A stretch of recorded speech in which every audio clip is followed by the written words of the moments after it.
अस्सलामु अलैकुम गाइस, उम्मीद है आप सभी खैरियत से होंगे। Now we start to class. अब हम करेंगे फिफ्थ यूनिट में आपके दो टॉपिक के तरक्की पसंद तहरीक और ज़दियत पर एक सवाल। इससे पहले हम फोर्थ यूनिट तक कर चुके हैं, अब मेरी पिछली वाली वीडियो में देख सकते हैं। ठीक है, तो हम स्टार्ट करते हैं फिफ्थ यूनिट का क्वेश्चन, तरक्की पसंद तहरीक पर एक सवाल। तरक्की पसंद तहरीक उर्दू अदब में ख़ास तौर पर उर्दू नज़्म में तरक्की पसंद तहरीक का एहसान बेहद गिराबार है। तरक्की पसंद तहरीक ने जो खिदमात अंजाम दी वो किसी तरह से कम नहीं। इसने मेहनतकश इंसान को अदब का हीरो बनाया और शहज़ादे के सर से ताज उतार कर उसके सर सजा दिया। ये इसी तहरीक का ही तो कमाल है कि हमारे अदब में खेतों और खलियानों की सौंधी सौंधी खुशबू बस गई और किसान व मज़दूरों का पसीना इसका सामान बन गया। तरक्की पसंद तहरीक का अदबी और समाजी पस मंज़र 20वीं सदी में हमारे अदब में दो नई तहरीक का आगाज़ हुआ, जिसे तरक्की पसंद तहरीक के नाम से मौसूम किया गया। ये तहरीक हिंदुस्तान के सियासी और समाजी हालात के पस मंज़र में सामने आई। इसमें अदबी तहरीक के अलावा सियासत का भी हिस्सा था। ये वो ज़माना था जब हिंदुस्तान आज़ादी के एक फ़ैसले पर पहुंच गया था। सारी दुनिया में कार्ल मार्क्स के नज़रियात की धूम मची हुई थी। उसने सरमाए और मेहनत के मसाइल पर गौर किया और अपनी तसनीफ़ सरमाया में पेश किया गया। इसमें सरमाएदार को जालिम और मज़दूर को मज़लूम करार दिया गया।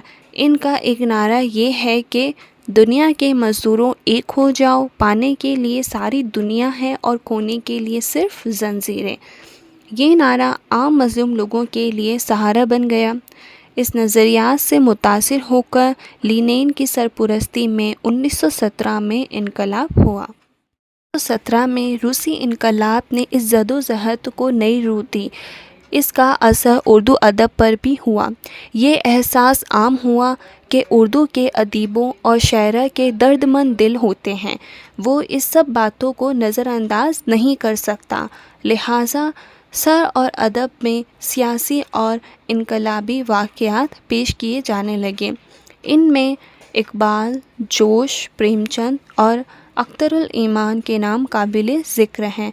इस माहौल में 1932 में नौजवान इंसाना निगारों ने की कहानियों का मजमूआ अंगार के नाम से शाया हुआ। इसमें सज्जाद ज़हीर और अहमद अली वगैरह के कहानियाँ मौजूद थीं। तरक्की पसंद तहरीक के आगाज़ व इर्तिका। उर्दू अदब में तरक्की पसंद तहरीक की इब्तदा इनकलाब रूसी और उसके बाद सियासी असर से हुआ। इन दिनों चंद हिंदुस्तानी नौजवान लंदन तालीम के लिए गए थे, जिनमें चंद के नाम किए हैं सज्जाद ज़हीर और मुल्कराज आनंद वगैरह। इस दौर में हिटलर की सरकर्दगी में तहरीक और आलिम अमन खतरा उभर रहा था। यूरोप अदीबों और फ़नकारों ने इस खतरे का एहसास हुआ और उन्होंने एक 1935 में अलमी कॉन्फ्रेंस की। इस कॉन्फ्रेंस में दुनिया के तमाम अदीब शामिल हुए। हमारे मुल्क की तरफ से सज्जाद और मुल्कराज आनंद शामिल हुए। शॉर्ट क्वेश्चन में क्वेश्चन आता है कि तरक्की पसंद तहरीक में हमारे मुल्क के कौन से शायरा थे जो इस कॉन्फ्रेंस में शामिल हुए थे, तो आप ये नाम लिख सकते हैं, सज्जाद ज़हीर और मुल्कराज आनंद। फिर 1936 में लखनऊ में अंजुमन तहरीक पसंद मसनफ़ीन का पहला हिंद कॉन्फ्रेंस हुआ। प्रेमचंद ने खुतबा सदारत पेश किया। प्रेमचंद के खत से तरक्की पसंद तहरीक को एक नई रोशनी मिली। इस खुतबे में प्रेमचंद ने पुराने अदब पर तनकीद की और नए अदब के मकसद को वाज़ेह किया। इस कॉन्फ्रेंस में तरक्की पसंद तहरीक को एक बाकायदा शक्ल हासिल हुई। दुनिया के तमाम अदीब इस कॉन्फ्रेंस में शिरकत की। 1939 में अंजुमन तरक्की पसंद मसनफ़ीन का तर्जुमे के रसाला नया अदब के नाम से लखनऊ में जारी होने लगा। इस तरह तरक्की पसंद तहरीक पसंदीदों के साथ कदम से कदम मिलाकर अपनी मंजिल पर चढ़ती रही। तरक्की पसंद तहरीक के उर्दू पर असरात, उर्दू शायरी पर असरात और उर्दू नस्र पर असरात। उर्दू शायरी पर असरात। ہماری قدیم اور شاعری میں حسن و عشق کے افسانوں کے سوا کچھ نہ تھا۔ پریم چند نے کہا تھا کہ حسن کا معیار بدلنا ہوگا۔ کوشچن آتا ہے کہ کس نے کہا تھا کہ حسن کا معیار بدلنا ہوگا؟ تو پریم چند نے کہا تھا۔ حسن کے لبوں کی جگہ مزدوروں کے پسینے کے مہک، کھیتوں کی بھینی بھینی خوشبو پر زور دیا گیا۔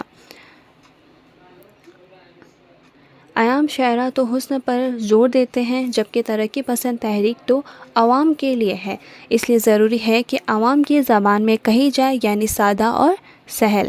اردو نثر پر اثرات۔ اس تحریک سے پہلے یا تو پریم چند کے افسانے تھے یا سردار یلدرم کے رومانی افسانے تھے۔ اس تحریک سے متاثر ہو کر ادیبوں نے محنت کشوں، سماجی مسائل اور مزدوروں پر ہونے والے ظلم و ستم کو پیش کیا اور ادب کا تعلق سیاسی اور مکالمی تحریک سے جوڑنے کی کوشش کی۔ پسند تحریک کے شاعرہ کا جائزہ۔ ترقی پسند تحریک کے شاعرہ میں جوش ملے آبادی اور فیض احمد فیض کے نام قابل ذکر ہے۔ جوش ملے آبادی، جوش کو فطرت شاعرہ، شباب شاعرہ اور انقلاب شاعرہ کے لقب کے نام سے جانا جاتا ہے۔ جب ملک میں ترقی آزادی چلی تحریک آزادی چلی تو انہوں نے آزادی تحریک کی حمایت میں کئی نظمیں لکھیں، جس سے ان کو ملک گیر شہرت حاصل ہوئی۔ ہندوستان کی سیاسی زندگی کا شاید ہی ایسا کوئی موضوع ہے جس پر انہوں نے نظمیں نہ لکھی ہو۔ قومی پرستی، حب وطن، ہندو مسلم اور ان کے خیالات کو اپنے ہزاروں نظموں میں بڑے دلچسپ انداز میں پیش کیا۔ ان کی الفاظ میں آگ کی گرمی اور خیالات میں جوالا مکھی کا انداز ملتا ہے۔ ایک نظم جس کا عنوان شخصیت زندہ کا خواب ہے میں شاعر لکھتے ہیں: کیا ہند کا جھنڈا کانپ رہا ہے، گونج رہی تکبیریں، اکتائے ہیں شاید کچھ قیدی توڑ رہے زنجیریں۔ ترقی پسند تحریک جو چلی تھی وہ اس وقت چلی تھی جب ہندوستان پر انگریزی حکومت چل رہی تھی اور جتنے بھی ہندوستانی ان کو بہت زیادہ مسائل کا سامنا کرنا پڑ رہا تھا۔ جو جتنے بھی شاعرہ ہیں جو کہ درد مند دل رکھتے ہیں وہ اپنی نثر میں، نظم میں، شاعری میں، غزلوں میں، تو ان سب میں وہ اس وقت کے حالات کے بارے میں لکھتے ہیں۔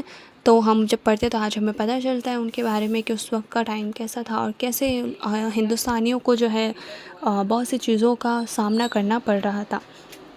ٹھیک ہے، تو ہمارے جو 5th یونٹ کا جو کوشچن ہے ترقی پسند تحریک، یہ کمپلیٹ ہوتا ہے۔ اسی کے ساتھ ہماری یہ جو بک ہے اس کے 5 یونٹ ہماری کمپلیٹ ہو گئی ہے۔ ٹھیک ہے، اور میں نے کوشش کی کہ میں آپ کو بہت ایزی سے ایزی دوں تاکہ آپ اچھے سے یاد کر سکیں اور بھولیں نہیں۔